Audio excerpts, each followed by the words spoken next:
अभी जो international panel climate change की जो रिपोर्ट आई, मैं उस रिपोर्ट से बहुत आश्चर्य मुझे नहीं हुआ।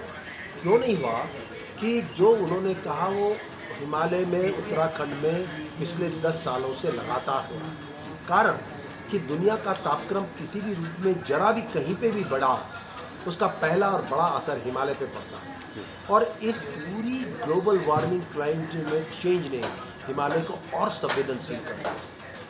तो आपने देखा होगा कि पिछले एक दशक में लगातार कई फ्लैश फ्लड आ चुके और तापक्रम की जो अनियमितता है, बारिश का जो रुख है, वो सब कुछ बदला बदला सा लगता है।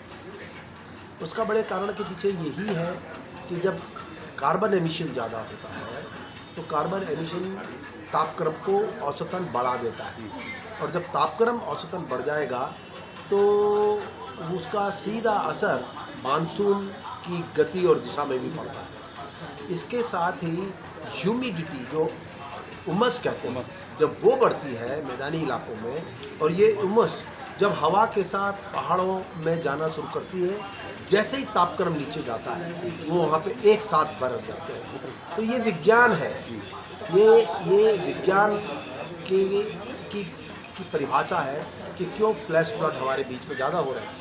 और बढ़ेंगे, ये और बढ़ेंगे। आईपीसीसी ने कह दिया है। और अगर आईपीसीसी की बात को अगले 20 वर्ष की कल्पना कर लें तो सबसे ज़्यादा नुकसान प्रकृति, पर्यावरण और जिसे हम बार बार डिजास्टर कह रहे हैं, वो हिमालय में ही होगा। और चिन्ह तो दिखाई देते हैं।